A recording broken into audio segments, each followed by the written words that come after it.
Kanchipuram Vakula silks, నాణ్యత మా ప్రాధాన్యత. మదీనాగూడ, మియాపూర్, హైదరాబాద్ లో త్వరలో శుభారంభం.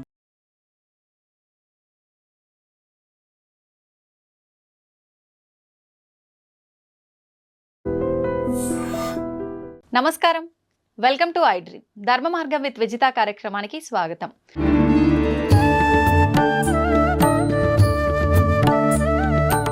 అయితే స్వామిజీ, ఇప్పుడు ఆహారం అన్నారు కదా, సాత్విక ఆహారం అని చెప్పి, అంటే మాంసాహారం తినే వాళ్ళు కూడా ఉంటారు. ఈ మధ్య కాలంలో అసలు మాంసాహారం తినాలని ఎక్కడ రాసి పెట్టలేదు. మాంసాహారం తినడం తప్పు, అది నిషేధం అని చెప్పి చెప్తున్నారు. మరి నిజంగా మాంసాహారం తినడం తప్పు అయితే మనకు కొన్ని ప్రాంతాల్లో దేవతలకే బలిచ్చి దాన్ని నైవేద్యంగా నివేదన చేసి తినే ఒక సాంప్రదాయం కూడా కొన్ని ప్రదేశాల్లో ఉంది. మరి మాంసాహారం నిషేధం అని ఎలా చెప్తారు? కరెక్ట్, మీరు అన్నది. దేవతలు బలి అడుగుతారు, ఆ బలి వాళ్ళకి ఇవ్వాల్సిందే. బలి ఇచ్చినారు, మళ్ళీ ఇచ్చిన దాన్ని ఇంటికి తెచ్చుకొని తింటున్న దేవుడు. అలా తెచ్చుకో, నీ జిహ్వ చాపల్యానికి దాన్ని దేవుని పేరు చెప్పి బలి ఇచ్చి నువ్వే తింటున్నా. దేవత తింటుగా. కానీ దేవత కోడిని అడిగింది, మేకను అడిగింది, దున్నపోతును అడిగింది. ఓకే, ఏ మేక, ఏ కోడి, ఏ దున్నపోతు అనేది మనకు అర్థం కాక అవి ఇస్తాను. మనలో ఒక కోడి ఉంది, మనలో ఒక మేక ఉంది, మనలో ఒక దున్నపోతుంది. ఏంటి స్వామి, వాటిని బలి ఇయ్యరా అంటుంది. అవేంటి? కోడి ఏమంటుందమ్మా? కుక్కురుకు అంటుంది. కోరిక కోరిక కోరిక అని మనం అంటున్నాంగా. అవసరమైనటివి, అవసరం లేనటివి, దిక్కుమాలిన కోరికలు కోరుకుంటాండామే. నీ అతి కోరికలోనే ఆ కోడిని నాకు బలి ఇచ్చేరా. ఎంత నువ్వు కోరికలు తగ్గించుకుంటే నువ్వు అంత హ్యాపీగా ఉంటావు. కోరికలు ఉండాల్సిందే. అతి కోరికలు, దురాశ కోరికలు, ఆశ దురాశ అంటాం కదా, అత్యాశ, అవి ఉండకూడదు. ఆశ ఉండాల, కోరికలు ఉండాల. నేను బాగుండాలా, సమాజం బాగుండాలా, అందరూ బాగుండాలా. ఇది ఎట్లుంది, నేనే బాగుండాలా అనేది ఎట్లుంది. అటువంటి కోడిని నాకు బలి. ఇంకా మేక అదేమంటుంది చెప్పండి? శబ్దం చేసి చూపించాలా స్వామిజీ? మే మే మే అంటుంది. మై మై మై, నాది నాది నాది. వామ్మో, ఇంత అర్థం ఉంది. నాది కాదురా, మనది మనది అనడం నేర్చుకో.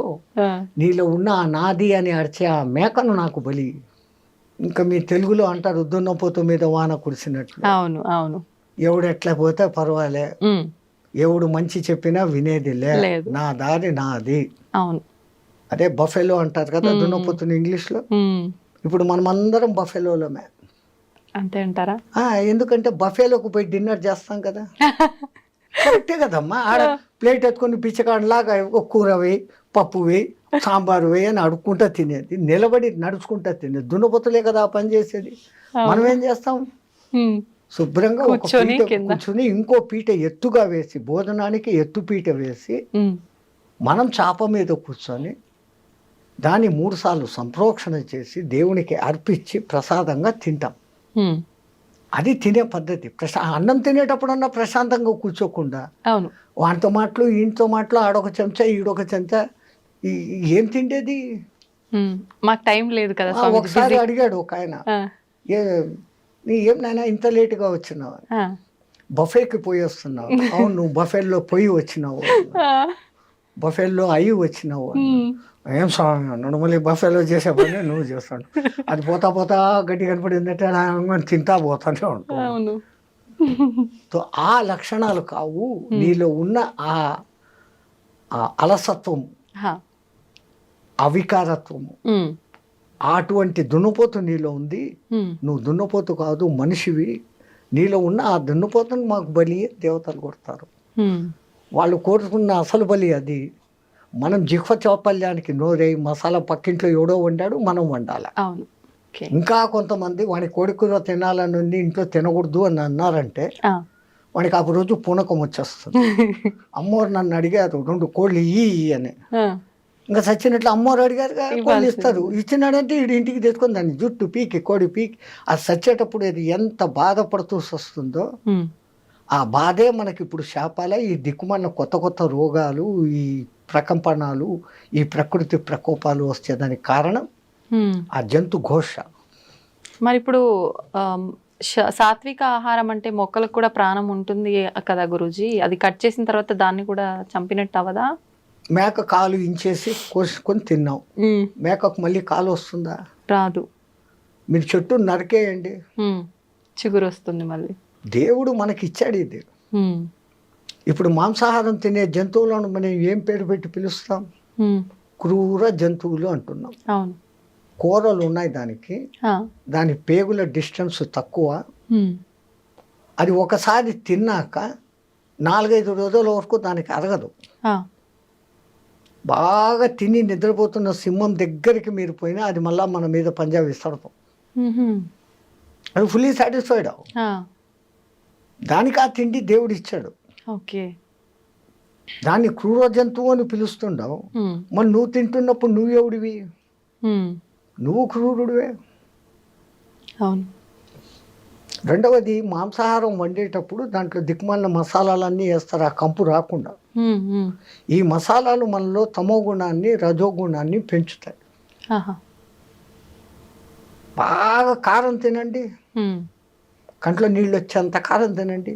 ఎవడో ఒకడు ఒక మాట అనగానే హై నన్ను అంటావా అంటారు, వెంటనే వస్తుంది కోపం. వస్తుంది.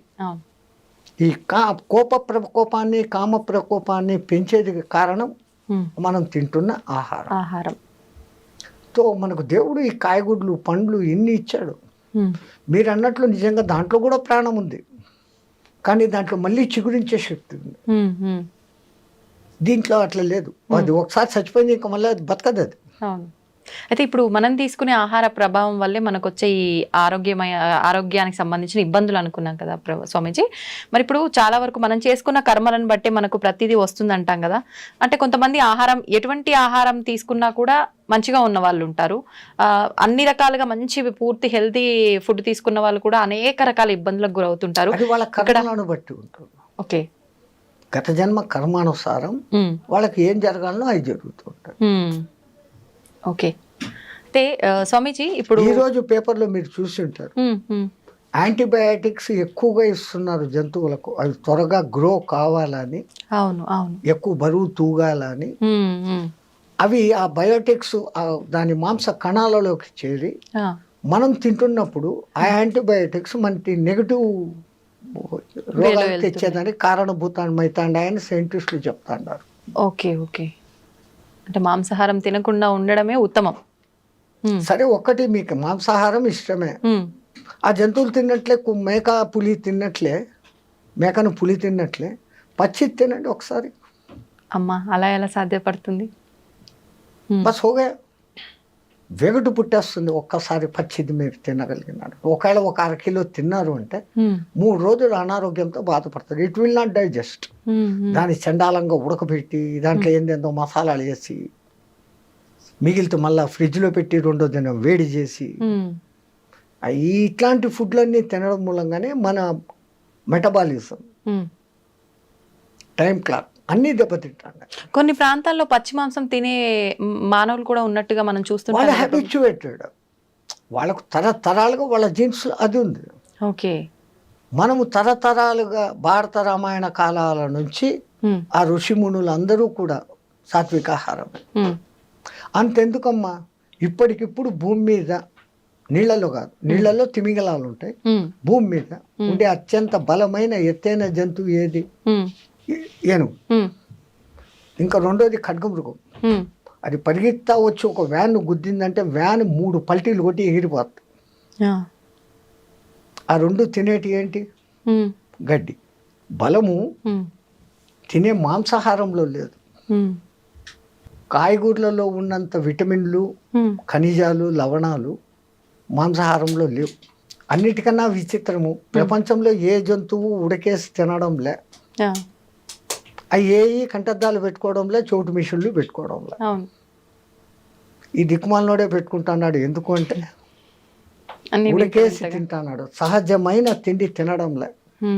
అందుకే ఇప్పుడు సహజ ఆహారము, పండ్లే తినండి, జ్యూసులే తాగండి, మళ్ళా పాతకాలం టైటిల్లోకే వస్తున్నాం. దునియా goal high, Phir K ఉదర్ co he ఆ జాయేగా, మళ్ళీ అక్కడికే వస్తున్నాం. అయితే ఇప్పుడు ఆహారము మీరు చెప్పినట్టుగా ఆహారం పాతకాలంది రావటమే కాకుండా ప్రతిదీ కూడా వస్త్రాల దగ్గర నుంచి, పాత్రల దగ్గర నుంచి ప్రతిదీ పాతకాలంవి మళ్ళీ ఇప్పుడు వస్తున్నాయి కదా స్వామీజీ. యా తప్పదు.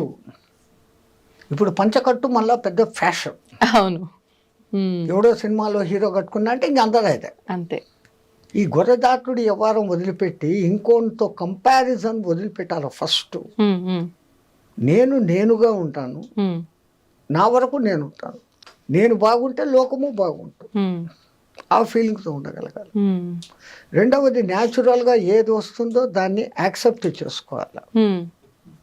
పరమాత్ముడు ఒరే జాగ్రత్త పడు అని ముందు కొంచెం సైట్ తగ్గిస్తాడు, వెంటనే కంటద్దాలు షాపు పోతాం, కళ్ళు పెట్టుకుంటాం, పండ్లు ఊడగొడతాడు, పండ్ల డాక్టర్ దగ్గర పోతాం, కొత్త పండ్లు కట్టుకుంటాం, వినకుండా చేస్తాడు, చెవిటి మిషన్లు పెట్టుకుంటాం. అన్నిటికన్నా ముందు ఆయన ఇచ్చే లెటరు తెల్ల జుట్టు, వెంటనే డై కొట్టుకుంటాం, అక్కడనే డై మొదలైంది మన డై. సో వీడు ఎక్కడ మన మాట వినడం లేదు, నేను ఎత్తుకొని అక్కడ చెప్పడు, ఇంకా ముందు 3-4 సార్లు చెప్పాడు, అన్ని అవకాశాలు అయిపోయినాయి, వినుకోకపోతే ఇంకా డైరెక్ట్గా ఎత్తుకొని. సో ప్రకృతిలో లోబడి నువ్వు జీవించినప్పుడు ఆ ప్రకృతి నిన్ను కాపాడుతుంది. ధర్మో రక్షితి రక్షిత. మనం ప్రకృతికి విరుద్ధంగా పోతున్నాం, చెట్లు కొట్టేస్తున్నాం, అడవులను నరికేస్తున్నాం, అడవుల్లోని జీవాలు ఊరి మీద పడతాయి. ఓ పులి ఊరి మీద పడింది, అది ఎందుకు పడింది? అది ఉన్న ప్రదేశాన్ని నువ్వు కట్టేసి ఇల్లు కట్టుకున్నావు, అది ఎక్కడికి పోవాలి? దానికి స్థలం లేకుండా చేస్తున్నావు. దాని మానాన దాన్ని వదిలిపెట్టి నువ్వు అడవిలో కాకుండా నీకు ఉన్న కొద్ది స్థలంలో నువ్వు కట్టుకుంటే లే, ఒక్కడు ఉండేదానికి 6 బెడ్రూమ్లు ఇల్లు కట్టుకుంటాడు, అవసరమా? మరి ఇవన్నీ ప్రకృతికి విరుద్ధంగా జరుగుతున్నప్పుడు భగవంతుడు అంటే ఆపే ప్రయత్నం చేయాలి కదా. ఒక్కొక్కసారి ఆ భూకంపము అనేది భూమాత క్షమయా ధరిత్రి, భరిస్తుంది. అమ్మ కూడా అమ్మ అమ్మ అని 10 సార్లు పీకుతాడు, ఒకసారి పీకుతుంది కదా. అవును. తల్లి అయినా కానీ దండిస్తుంది. అట్లాగనే ఆ భూమాత భరించి ఈ జీవహింస, ఈ తవ్వకాలు, ఈ దమనకాండ అంతా చూసి ఏ రోజో ఒకరోజు కొంచెం అట్ట కదిలిద్దిస్తాడు, 2 సెకండ్లు కదిలితే చాలు, అంతా అతలాకుతలం. జై శ్రీరామ్ హో జాతా. ఈ మధ్య కాలంలో ఇలాంటివి భూకంపాలు, జలప్రలయాలు చాలా వరకు వచ్చిన సందర్భాలు ఉన్నాయి కదా స్వామీజీ. అంటే ఇవన్నీ పాపాలు ఎక్కువైపోవడం వల్లే అని అనుకోవచ్చా? ఇప్పుడు ఇంతకుముందు ఇంత వాహనాలు లేవు, అవును, వాతావరణం కాలుష్యమైంది, అవును, ఓజోన్ పొర దెబ్బతినేంత లెవెల్కు పోయింది, కార్బన్ డైఆక్సైడ్, కార్బన్ మోనాక్సైడ్, ఈ 2 పెరిగిపోయినాయి. అవును. పోనీ వాటిని గ్రహించుకొని ఆక్సిజన్ ఇచ్చే చెట్లను ఏం చేస్తున్నారు? నరికేస్తున్నారు. ఏమైపోతుంది మళ్ళీ? అదేమో ఎల్నినో ప్రభావం అనేది ఏర్పడి సముద్రాల ఉష్ణోగ్రత పెరుగుతుంది. అది పెరిగితే ఏమవుతుంది? సముద్రం ముందుకు రాను మొదలు పెడుతుంది, మెల్లగా ఈ ఓడరేవులు బోడరేవులు మెల్లమెల్లగా మునగను మొదలు పెడతాయి. అయితే ఇప్పుడు ఇలాంటి ప్రళయాలు వెంటగా రావటం వల్ల చాలా మంది అంటే ఎవరికి తోచినట్టుగా వాళ్ళు ఇంకా యుగాంతము వచ్చేస్తోంది, కలియుగం అంతమైపోతోంది, ఇలాంటివి 2025లో ఎక్కువ రాబోతుంది. కలియుగము మన వాళ్ళ లెక్క ప్రకారం 4,32,000 సంవత్సరాలలో ఇప్పుడు కృష్ణ పరమాత్మ కాలం చేసిన టైం నుంచి ఇప్పటికి లెక్కేసుకుంటే కలియుగ ప్రవేశం కృష్ణ పరమాత్మ పోయిన తర్వాత, పరీక్షత్తు రాజ్యం చేసేసిన తరువాత అక్కడి నుంచి కలియుగం మొదలైంది. అంటే మహా అంటే 5,200-300 సంవత్సరాలు నడిచాయి మన లెక్కల్లో. ఆ లెక్కల్లో ఇంకా 4,00,000 సంవత్సరాలు కలియుగం ఉంది. ఆ యుగాల పేర్లు ఆ మహానుభావులు ఎంత అద్భుతంగా పెట్టారు, ఎంత క్యాలిక్యులేషన్ ఉంది దాంట్లో. 4,32,000 సంవత్సరాలు టోటల్ చేయండి, 9 వస్తుంది. 4, 3, 2, 9. దాని పేరు కలియుగం. దానికి 2 ఇంతలు ద్వాపర యుగం, అది 8,64,000 సంవత్సరాలు టోటల్ చేయండి, మళ్ళా 18. కలియుగానికి 3 ఇంతలు త్రేతాయుగం, 12,96,000 సంవత్సరాలు టోటల్ చేయండి, 18. కలియుగానికి చాతుర్ 4 ఇంతలు కృతయుగం, 17,28,000 సంవత్సరాలు టోటల్ చేయండి, మళ్ళా 9. ఓకే. ఈ 4 యుగాలు కలిస్తే ఒక్క మహాయుగం. ఆహా. దాని టోటల్ ఎంత వస్తుంది? 43,28,000 సంవత్సరాలు. టోటల్ చేయండి మళ్ళా 9.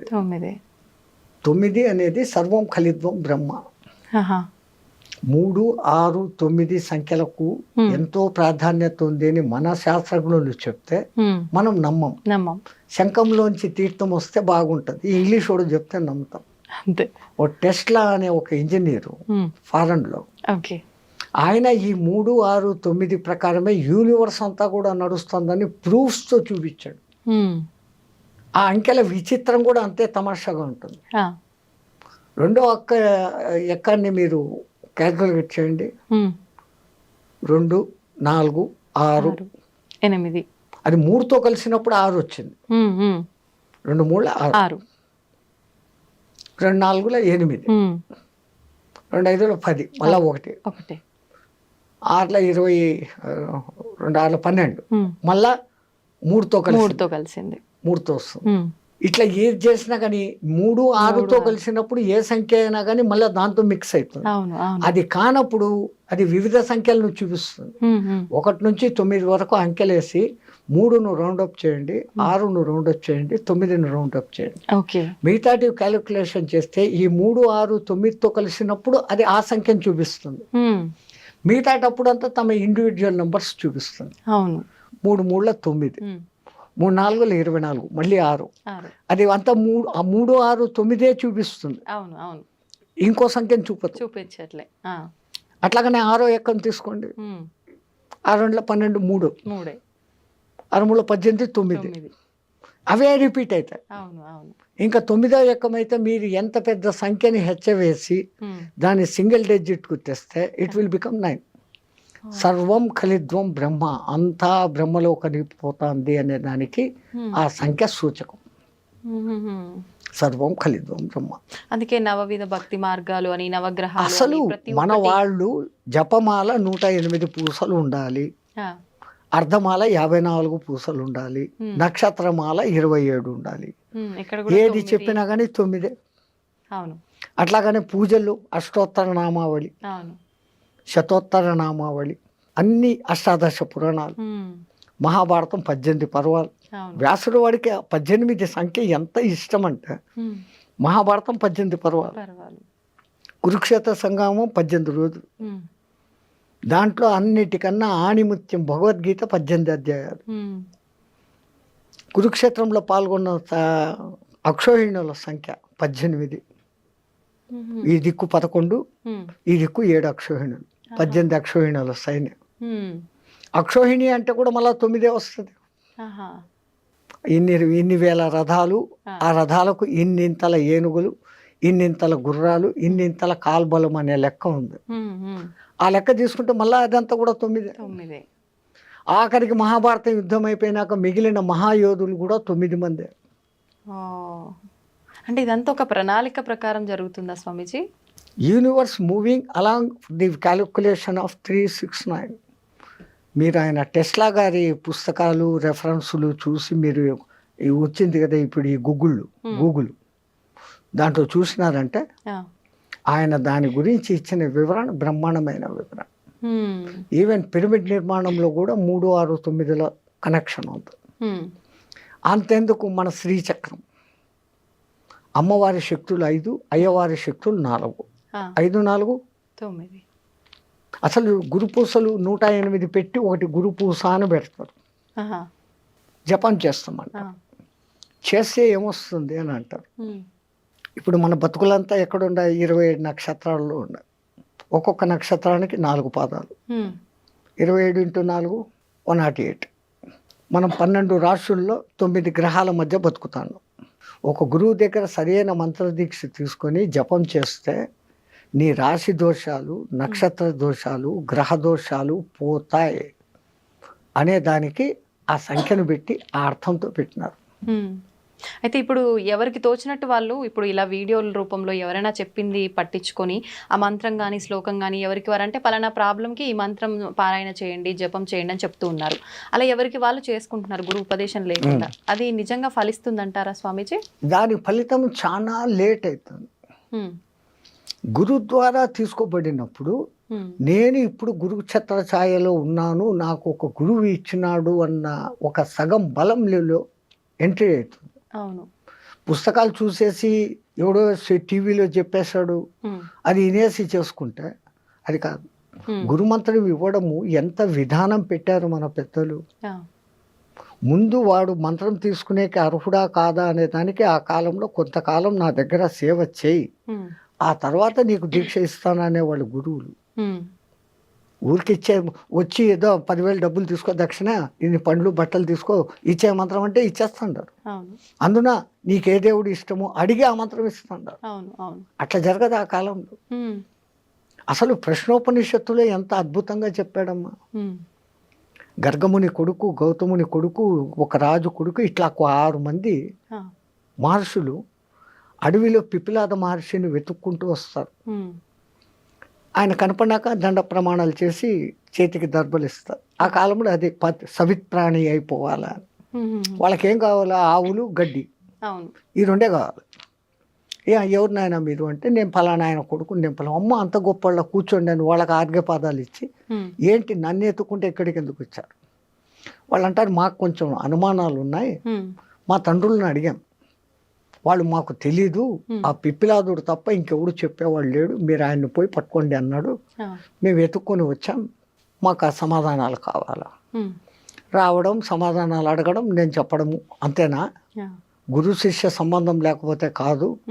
కొన్నాళ్ళు నా దగ్గర సేవ చేయండి, ఆ తర్వాత మీ అనుమానాలు ఏదో అడగండి. ఒక బాంబు వేశాడు అక్కడ, నాకు తెలిస్తే చెప్తాను అన్నాడు. 1 సంవత్సరం నా దగ్గర సేవ చేయండి, సేవ చేసినాక మీ ప్రశ్నలు అడగండి, నాకు సమాధానం తెలిస్తే చెప్తాను. మనం ఈ కాలం వాళ్ళం ఏమనుకుంటాం, సంవత్సరం సేవ చేస్తాం, అడుగుతాం, నాకు తెలుదురా అన్నాడంటే మన గతి ఏం? సంవత్సరం పాయా. మన మెంటాలిటీ ఇదే. వాళ్ళు ఆజ్ఞాపించండి గురుదేవ, ఏం చేయమంటారు, నువ్వు ఆవులు మేపకరా, నువ్వు సమిదలు తీసుకురా, నువ్వు గోశాల శుద్ధం చేసి సంథింగ్ డ్యూటీలు చెప్పేస్తున్నారు. వీళ్ళు డ్యూటీల్లో సర్వనిమగ్నం అయిపోయినారు. సంవత్సరమైన సంగతి కూడా తెలియదు. ఒక దినం సాయంత్రం 4 గంటలకు వాళ్ళంతా ఆవులు మేపుకొని అంతా వచ్చి కూర్చున్నప్పుడు, నాయన స్నానం చేసిరండి, మీరేదో ప్రశ్నలు అడుగుతామన్నారు కదా.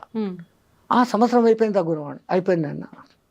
ఇలా స్నానం చేస్తారు, వచ్చినారు, మీ ప్రశ్నలు ఏదో అడగండి, నాకు తెలిస్తే చెప్తాను. మళ్ళీ మొదటిది, వీడు అసలు నా దగ్గర పనిచేసే అర్హుడా కాదా, ఈ సంవత్సరంలో వాని మెంటాలిటీ ఏంటి, వాని మనోక్షేత్రం శుద్ధమైందా లేదా. మనస్సు అనే పొలం, క్షేత్రం శుద్ధం చేయిందా, వీడు అర్హుడు అని ఆయన కనిపిస్తాడు.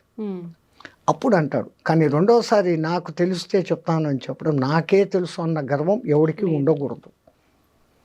అప్పుడు అంటాడు, ఒకడు అడుగుతాడు, ఈ జీవుడు రాకేంటి, పోకేంటి, చంద్ర మార్గం ఏంటి, సూర్య మార్గం ఏంటి, ధూమ మార్గం ఏంటి, అసలు పురుషులలో షోడశ పురుషుడు అంటాడే ఎవడు అతను, ఇట్లాంటి మహత్తరమైన ప్రశ్నలు మళ్ళీ వేస్తాడు. ఇంకా అదంతా పెద్ద విషయం.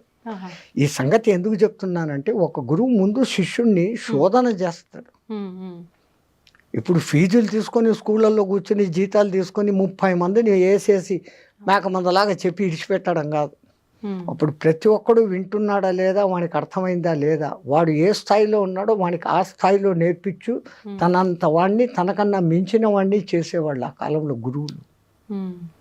ఇంకా వాడు మంత్రదీక్షకు అర్హుడు అనుకున్నప్పుడు ఏకాంతానికి తీసుకుని వెళ్ళి ఒక బట్ట వాని చెవు మీద వేసి, ఆ చెవులో గురుమంత్రం 3 సార్లు మీ చేత చెప్పిస్తాడు. ఎందుకంటే అక్షర దోషం లేకుండా పలుకుతున్నాడా, లేకుంటే ఏదైనా అక్షర దోషంతో పలుకుతున్నాడా. అక్షర దోషం ఉంటే ఏమవుతుంది స్వామీజీ, ఏమన్నా దోషమా మళ్ళీ? అది చాలా దోషం. మరి ఇప్పుడు మాలాంటి వాళ్ళమంతా తెలిసి తెలియక ఎవరైనా మంత్రం చెప్పగానే మాకు ఎలా తోస్తే అలా చదివేస్తున్నాము. అది మన పూర్వీకులు చాలా జాగ్రత్త పరులమ్మా. రాబోయే కాలాలలో ఈ పుస్తకాలు ప్రింటింగు వస్తుంది, అవి చూసేసి ఎవడికి వాడు మంత్రాలు చదివేస్తాడు. ముద్రా రాక్షసం జరుగుగా కానీ ఒక శాపం పెట్టేస్తున్నారు, ప్రింటింగ్ మిస్టేక్. సో నువ్వు ఒకటి చదవాల్సింది ఇంకోటి చదువుతావు. నువ్వు 1000 సార్లు 1,00,000 సార్లు చదివినా అది నీకు సిద్ధించదు. ఒక్కొక్కసారి ఉల్టా కూడా చూపించేస్తుంది ప్రభావం. ఒక ఉదాహరణ, ఆ. ఇంద్రుని సభలో ఉమ్. త్వష్ట ప్రజాపతి కొడుకు ఒకడు ఉండేవాడు. వాని పేరు త్రిశూరుడు. ఉమ్. పేరుకు తగినట్లు వానికి 3 తలకాయలు. ఆహా. ఒక తలకాయతో వేదం చదివేవాడు, ఆ. ఒక తలకాయతో సురా తాగేవాడు, అదే అమృతం తాగేవాడు. ఉమ్. రాక్షసుల సహవాసంతో ఒక తలకాయతో సారాయి తాగేవాడు. ఆ. ఇంద్రుడు ఎన్నోసార్లు నువ్వు త్వష్ట ప్రజాపతి కొడుకురా, ఇదేం దుర్మార్గం బుద్ధి, తాగకూడదు. ఉమ్. ఆడు ఇనుకోలే. ఇంద్రుడు 3 తలకాయలు నరికేశాడు. త్వష్ట ప్రజాపతికి కోపం వచ్చింది. ఆయనకు ఉన్న శక్తి ఇంద్రుడిని చంపేంత శక్తి కాదు.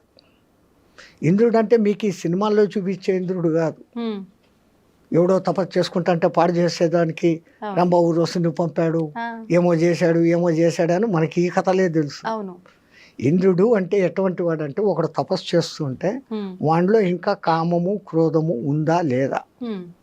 అని టెస్టింగ్ చేస్తాడు. ఉమ్. ఉమ్. ఆ టెస్టింగ్లో వాడు ఓడిపోయినాడు అంటే, వాడు పూజ అర్చన చేస్తున్న ఏ దేవునికైతే తపస్సు చేస్తున్నాడో వాడి దగ్గరికి పోయి వాడిలో ఇంకా కామ క్రోధాలు పోలే, ఇప్పుడే వరం ఇయ్యద్దు, హీఈస్ నాట్ ఫిట్ అని చెప్పే డ్యూటీ ఆయనది. ఇప్పుడు మాలాంటి వాళ్ళ ప్రతి ఒక్కరు చేసే పూజల్లో కూడా ఇలానే జరుగుతుందంటారా? ఇంకా వినండి ఇది. ఆ. ఆ. ఆయన తనకున్న శక్తులన్నిటినీ ధారపోసి ఒక యజ్ఞం చేసి ఒక మహారాక్షసుడిని పుట్టించాడు, వృతాసురుడు అనేవాడిని. వృతాసురుడు. నీకు మంత్రం చెప్తా, దాన్ని 7 రోజులు నిత్యపారాయణ చేయి, ఉమ్. నీకు ఇంద్రుని చంపే శక్తి వస్తుంది అని. ఆ మంత్రం ఏందో చెప్పు అంటాడు. ఉమ్. ఇంద్రశత్రు వివత్వ స్వహ అంటాడు ఆయన. అర్థమేంటి? శత్రువు అయిన ఆ ఇంద్రుడు నా చేత చచ్చిపోగాక అని దాని అర్థం. ఆహా. కానీ ఆ రాక్షసుడు చదివేటప్పుడు ఇంద్రాశత్రు వివద్వ స్వహ అన్నాడు, దీర్ఘం తీశాడు అంతే. ఉమ్. ఇంద్రశత్రు వివద్వ స్వహ, ఇంద్రాశత్రు వివద్వ స్వహ. ఈ రెండో పదానికి అర్థం ఏమైంది? ఉమ్.